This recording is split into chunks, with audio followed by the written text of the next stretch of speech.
India Legal presents Courts Roundup.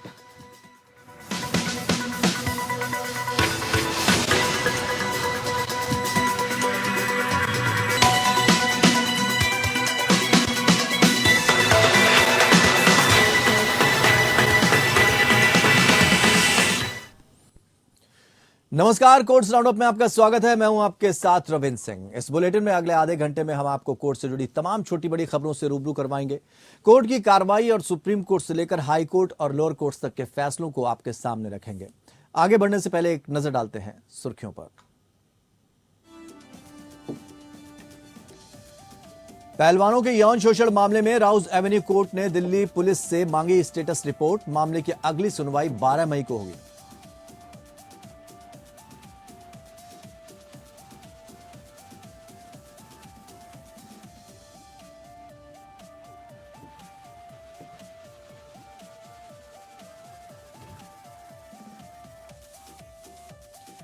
समलैंगिक विवाह की वैधता पर सुनवाई के दौरान राष्ट्रीय बाल अधिकार संरक्षण आयोग ने विवाह का किया विरोध। कहा, ऐसे परिवार में बच्चों पर नकारात्मक मनोवैज्ञानिक प्रभाव पड़ता है।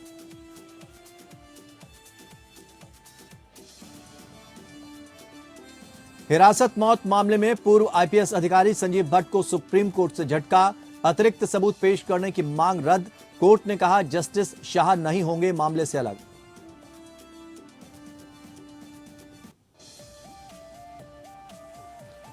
मनीष सिसोदिया मानहानि केस में मनोज तिवारी को राहत। दिल्ली हाईकोर्ट ने मनोज तिवारी के खिलाफ निचली अदालत की कार्रवाई पर लगाई रोक।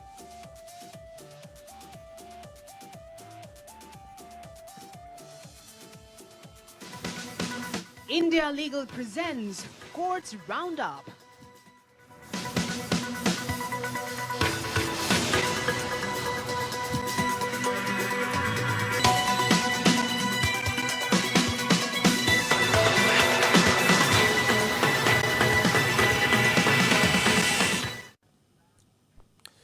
तो बढ़ते आगे। राउज एवेन्यू कोर्ट ने भारतीय कुश्ती महासंघ के अध्यक्ष ब्रजभूषण शरण सिंह के खिलाफ यौन उत्पीड़न केस में कोर्ट की निगरानी में जांच की मांग पर दिल्ली पुलिस से जवाब मांगा है।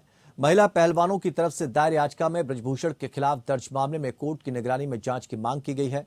साथ ही मामले में पुलिस की तरफ से की गई कार्रवाई पर एक रिपोर्ट की मांग भी की गई है।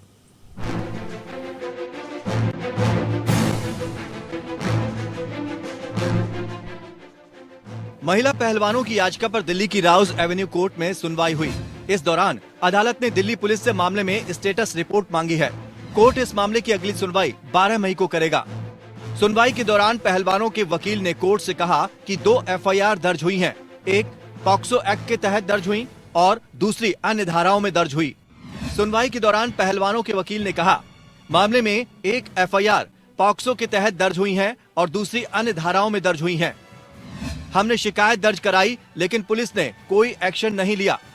जब हमने सुप्रीम कोर्ट में याचिका दाखिल की, जिसके बाद 28 अप्रैल को एफआईआर दर्ज की गई। पुलिस ने अभी तक 164 के तहत किसी पीड़ित का बयान दर्ज नहीं किया है। पुलिस मामले की जांच में देरी कर रही है। खेल मंत्रालय के एक अधिकारी ने कहा कि आप मामले का सेटलमेंट क्यों नहीं कर रहे, आपको दिक्कत होगी। सुप्रीम कोर्ट के निर्देश पर सुरक्षा मुहैया कराई गई। हम थोड़ी देर में एफआईआर की कॉपी कोर्ट में जमा करा देंगे। महिला पहलवानों ने राउज एवेन्यू कोर्ट में अर्जी दाखिल की है। महिला पहलवानों ने ब्रजभूषण शरण सिंह के खिलाफ जांच की निगरानी के लिए राउज एवेन्यू कोर्ट के समक्ष 156(3) के तहत शिकायत दायर की है। याचिका में नाबालिग पीड़िता और अन्य ने अपने बयान जल्द दर्ज कराने की मांग की है। याचिका में कहा है कि पुलिस जांच को लंबा खींच रही है और पीड़िता का बयान अदालत के सामने दर्ज नहीं करवा रही है। पहलवानों के वकील को सुनने के बाद कोर्ट ने कहा कि पहले एफआईआर की कॉपी रिकॉर्ड पर रखिए, उसके बाद ही हम कोई कार्रवाई कर पाएंगे। मामले में राउज एवेन्यू कोर्ट ने महिला पहलवानों की याचिका पर दिल्ली पुलिस से मामले में स्टेटस रिपोर्ट मांगी है। मामले की अगली सुनवाई 12 मई को होगी। दिल्ली पुलिस ने ब्रजभूषण के खिलाफ कनॉट प्लेस थाने में 2 एफआईआर दर्ज की है। पहली एफआईआर पॉक्सो एक्ट के तहत दर्ज की गई है, जो कि नाबालिग पहलवान के यौन उत्पीड़न की शिकायत पर आधारित है। दूसरी एफआईआर भारतीय दंड संहिता यानी आईपीसी के तहत विभिन्न अपराधों के लिए दर्ज की गई, जो अन्य महिला पहलवानों की शिकायतों पर आधारित है। हाल ही में सुप्रीम कोर्ट ने देखा कि मामले में ब्रजभूषण सिंह के खिलाफ दिल्ली पुलिस ने एफआईआर दर्ज कर ली है। इसके बाद सुप्रीम कोर्ट ने 3 महिला पहलवानों की ओर से दायर याचिका को बंद कर दिया। Bureau report.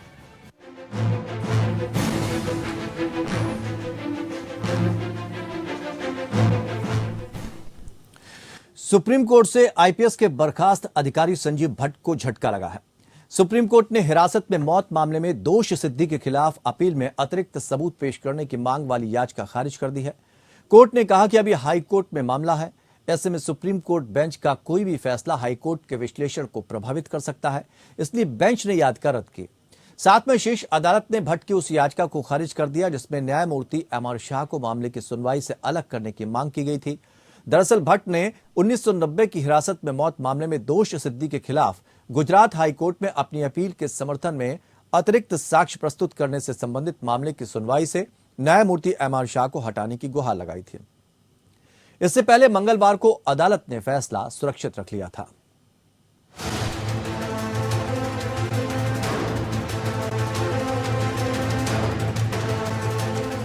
सुप्रीम कोर्ट ने पूर्व आईपीएस अधिकारी संजीव भट्ट द्वारा 1990 के हिरासत में मौत के मामले में उनकी सजा और सजा के खिलाफ गुजरात हाई कोर्ट में लंबित आपराधिक अपील में अतिरिक्त सबूत पेश करने की मांग वाली याचिका खारिज कर दी है।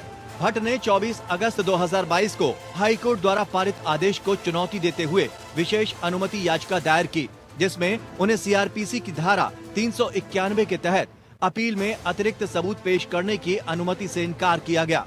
जस्टिस एमआर शाह और जस्टिस सीटी रविकुमार की खंडपीठ ने हाईकोर्ट के आदेश की पुष्टि करते हुए कहा, हाईकोर्ट के विवादित आदेश को देखते हुए हमें इसमें हस्तक्षेप करने का कोई कारण नहीं मिला। इससे पहले सुप्रीम कोर्ट ने जस्टिस शाह को मामले की सुनवाई से अलग करने की मांग वाली भट्ट की अर्जी खारिज कर दी थी।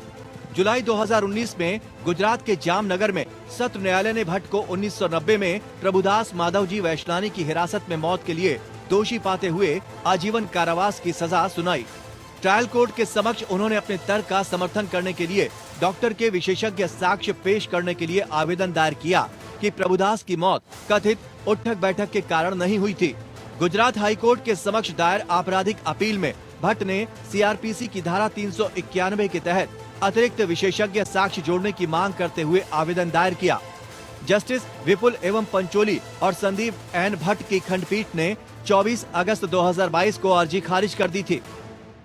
सुप्रीम कोर्ट के समक्ष भट्ट की ओर से पेश सीनियर एडवोकेट देवदत्त कामत ने तर्क दिया कि इस मामले में वास्तविक विवाद ये है कि क्या मृतक की मृत्यु बीमारी के कारण हुई। इस पर डॉक्टर नारायण रेड्डी के विशेषज्ञ साक्ष्य की मांग की गई। उन्होंने कहा कि मौत पीड़िता के जमानत पर रिहा होने के 10 दिन बाद हुई है। पोस्टमार्टम रिपोर्ट में कोई चोट नहीं आई है। कामत ने कहा, हालांकि ट्रायल कोर्ट ने विशेषज्ञ गवाह को बुलाने के उनके आवेदन को स्वीकार कर लिया, लेकिन उनके लिए केवल 4 घंटे का समय दिया। हालांकि विशेषज्ञ गवाह हैदराबाद में तैनात था और उसे 4 घंटे के समय में गुजरात की अदालत में लाना संभव नहीं था। खंडपीठ ने कहा कि ट्रायल कोर्ट ने 3 डॉक्टरों के बयानों पर ध्यान देने के बाद फैसला सुनाया, जिनकी जांच की गई और पूरी तरह से क्रॉस एग्जामिनेशन किया गया और अपील में हाई कोर्ट द्वारा उनकी गवाही की फिर से सराहना की जानी है। ऐसे में सुप्रीम कोर्ट की कोई भी टिप्पणी या फैसला हाई कोर्ट के विश्लेषण को प्रभावित कर सकता है। इस तर्क के साथ बेंच ने एसएलपी खारिज कर दी। Bureau report.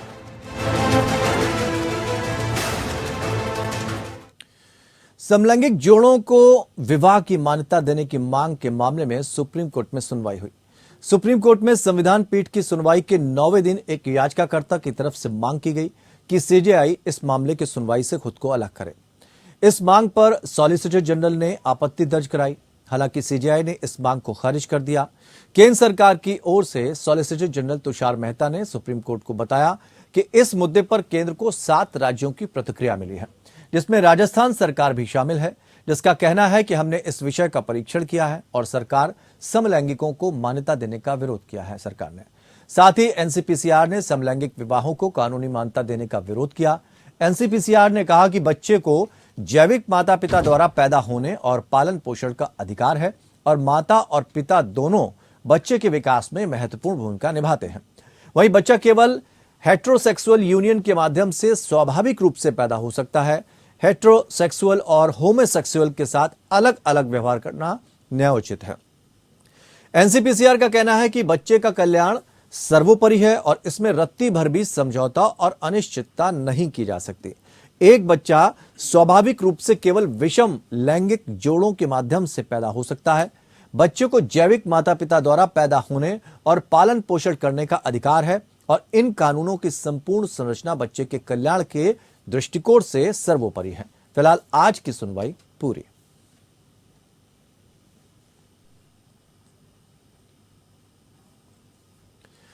तमिलनाडु सरकार ने मुख्यमंत्री एमके स्टालिन के खिलाफ मानहानि कारक बयान देने के लिए भारतीय जनता पार्टी के राज्य अध्यक्ष के अन्नामलाई के खिलाफ कार्रवाई की मांग करते हुए प्रिंसिपल जिला और सत्र न्यायालय चेन्नई का रुख किया है। नगर लोक अभियोजक के माध्यम से शिकायत की गई। अन्नामलाई ने 14 मई को डीएमके फाइल्स जारी की थी, जिसमें दावा किया गया कि सत्ताधारी डीएमके पार्टी के कई सदस्य मुख्यमंत्री सहित भ्रष्टाचार में शामिल हैं।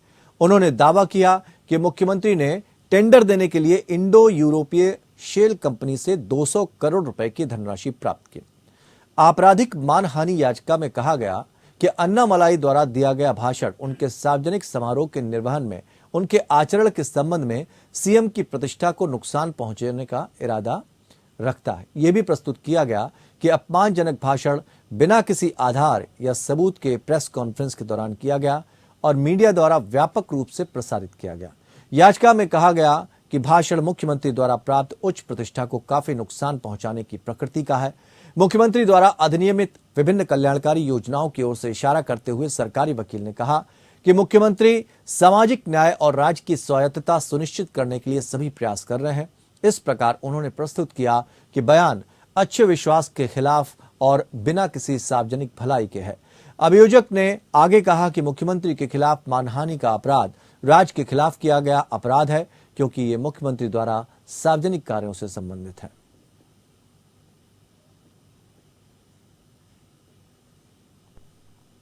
दिल्ली हाईकोर्ट ने पूर्व उप मुख्यमंत्री मनीष सिसोदिया द्वारा दायर मानहानि के मामले में बीजेपी सांसद मनोज तिवारी के खिलाफ निचली अदालत की कार्यवाही पर रोक लगा दी और आदेश दिया कि इस मामले में उनके खिलाफ कोई और कदम न उठाया जाए। जस्टिस दिनेश कुमार शर्मा ने मानहानि के मामले में तिवारी की याचिका पर नोटिस जारी किया और इसे 20 नवंबर को अगली सुनवाई के लिए सूचीबद्ध किया। सिसोदिया ने 2019 में बीजेपी नेताओं मनोज तिवारी, हंसराज हंस, मनजिंदर सिंह सिरसा, परवेश साहिब सिंह वर्मा, हरीश खुराना और विजेंद्र गुप्ता के खिलाफ दिल्ली के सरकारी स्कूलों में कक्षाओं के निर्माण में लगभग 2000 करोड़ रुपए के कथित भ्रष्टाचार के आरोप के संबंध में मानहानि का मामला दायर किया था। सिरसा, हंस वर्मा और खुराना के मामले में ट्रायल कोर्ट की कार्रवाई पर पहले ही रोक लगा दी गई है। सुनवाई के दौरान तिवारी के वकील ने कहा कि मानहानि के मामले में तिवारी द्वारा दायर एसएलपी का फैसला करते समय सुप्रीम कोर्ट ने केवल सीआरपीसी के तहत मंजूरी देने के सवाल पर विचार किया था और बाद की याचिका कुछ खास वजहों से सुनवाई योग्य थी। वकील ने अदालत को अवगत कराया कि 6 आरोपियों में से विजेंद्र गुप्ता की कार्यवाही को सर्वोच्च न्यायालय ने रद्द कर दिया था, जबकि तिवारी को छोड़कर अन्य 4 बीजेपी नेताओं के खिलाफ कार्रवाई पहले ही रोक दी गई है। यह प्रस्तुत किया गया कि तिवारी के खिलाफ कार्रवाई जारी रखने से कोई उद्देश्य हल नहीं होगा, जबकि वे पहले ही अन्य आरोपियों के खिलाफ रोक लगा चुके हैं। कार्रवाई पर रोक लगाने की प्रार्थना सहित याचिका का सिसोदिया के वकील ऋषिकेश कुमार ने जोरदार विरोध किया, जिन्होंने कहा कि याचिका अदालत की प्रक्रिया का दुरुपयोग है। बीजेपी नेताओं को 2019 में एक अतिरिक्त मुख्य मेट्रोपॉलिटन मजिस्ट्रेट द्वारा भारतीय दंड संहिता 1860 की धारा 500 के साथ धारा 34 के तहत समन जारी किया गया था।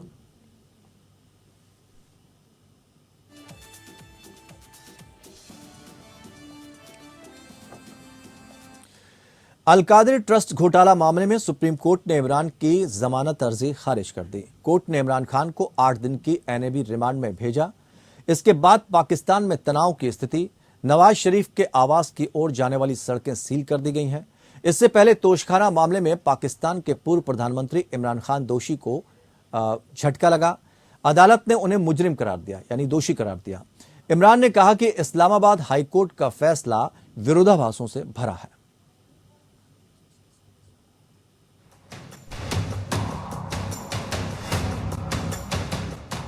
तोशखाना मामले में पाकिस्तान के पूर्व प्रधानमंत्री इमरान खान दोषी करार किए गए हैं। इमरान पर पीएम के तौर पर गिफ्ट बेचने का आरोप लगा था, जिसमें कोर्ट में सुनवाई हुई है और इमरान दोषी पाए गए हैं। इस्लामाबाद जिला एवं सत्र न्यायालय में इस मामले में सुनवाई हुई और इमरान खान पर आरोप तय किए गए। कल अल कादिर ट्रस्ट मामले में इस्लामाबाद हाई कोर्ट के बाहर से उन्हें गिरफ्तार किया गया था। पाकिस्तान के पूर्व प्रधानमंत्री इमरान खान ने अपनी गिरफ्तारी पर इस्लामाबाद हाई कोर्ट के आदेश के खिलाफ पाकिस्तान सुप्रीम कोर्ट का दरवाजा खटखटाया। पीटीआई ने इमरान खान की गिरफ्तारी को वैध घोषित करने के इस्लामाबाद हाई कोर्ट के फैसले को रद्द करने की याचिका के खिलाफ सुप्रीम कोर्ट में गुहार लगाई। इस याचिका में कहा गया कि हाई कोर्ट का आदेश संविधान के अनुच्छेद 10(a) के खिलाफ है। याचिका में कहा गया है कि इस्लामाबाद हाई कोर्ट का फैसला विरोधाभासों से भरा है। सुप्रीम कोर्ट में लगाई गई याचिका में कहा गया है एनएबी के चेयरमैन द्वारा जारी वारंट अवैध है। इमरान खान ने कोर्ट में दलील दी कि इस मामले से जुड़ी सामान्य पूछताछ कब जांच में बदल गई, इसका एनएबी द्वारा कोई नोटिस जारी नहीं किया गया। इमरान खान ने पाकिस्तान सुप्रीम कोर्ट को भी बताया कि उनकी जान को खतरा है। सर्वोच्च न्यायालय के सामने अपनी याचिका में इमरान ने अदालत से की गई अपनी गिरफ्तारी का विरोध किया है। उन्होंने अपनी याचिका में ये भी अनुरोध किया है कि मामले की तत्काल सुनवाई आज ही की जाए। इस मामले पर सुप्रीम कोर्ट से भी इमरान खान को झटका लगा है। इमरान की याचिका पर सुप्रीम कोर्ट ने आपत्ति जताई है। कोर्ट को याचिका की प्रामाणिकता पर आपत्ति है। इमरान का कहना है कि उन्हें धीमा जहर दिया जा रहा है। साथ ही इमरान ने सर्वोच्च न्यायालय को ये भी बताया कि उनकी गिरफ्तारी के बाद से उन्हें टॉयलेट भी नहीं जाने दिया गया। इमरान खान ने कहा, मैं 24 घंटे से वॉशरूम नहीं गया। मेरे डॉक्टर फैसल को बुलाया जाए। मुझे डर है कि वे मुझे मकसूद चपरासी की तरह मार सकते हैं। इमरान खान ने कहा कि वे लोग ऐसा इंजेक्शन लगाते हैं जिससे धीरे धीरे एक व्यक्ति मर जाता है। इमरान खान पर अल कादिर ट्रस्ट मामले में धोखाधड़ी के आरोप में एफआईआर दर्ज है। ये पूरा विवाद अल कादिर ट्रस्ट यूनिवर्सिटी से जुड़ा है। आरोप है कि दान की गई जमीन के दस्तावेज में हेरफेर किया गया। यूनिवर्सिटी के लिए इमरान और उनकी बीवी ने जमीन को गैर कानूनी तरीके से हड़प लिया और दोनों ने पाकिस्तान के सबसे अमीर शख्स मलिक रियाज को गिरफ्तारी के नाम पर धमकाकर अरबों रुपए की जमीन अपने नाम करा ली। Bureau report.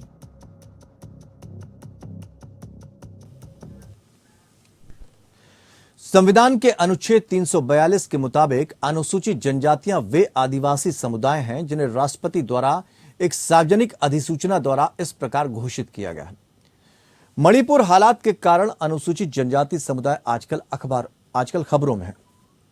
कैसे अनुसूचित जनजाति समुदाय को मान्यता दी जाती है और उनके हक क्या है, यह आज इंडिया लीगल के वेब रिपोर्टर आपको बताएंगे।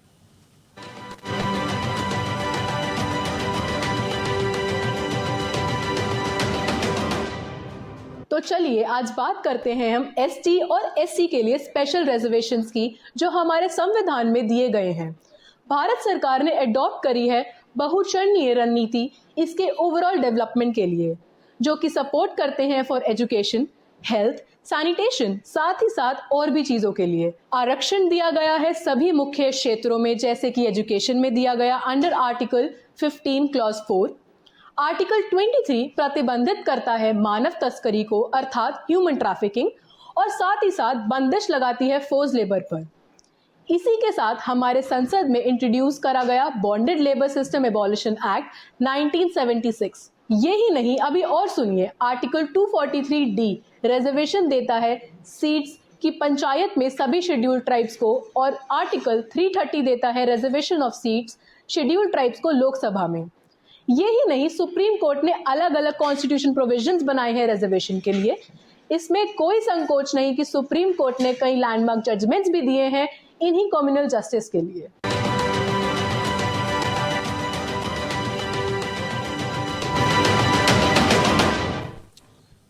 तो कोर्ट राउंडअप में फिलहाल इतना ही, लेकिन खबरों का सफर लगातार जारी रहेगा। जुड़े रहिए हमारे साथ। India Legal presents Courts Roundup.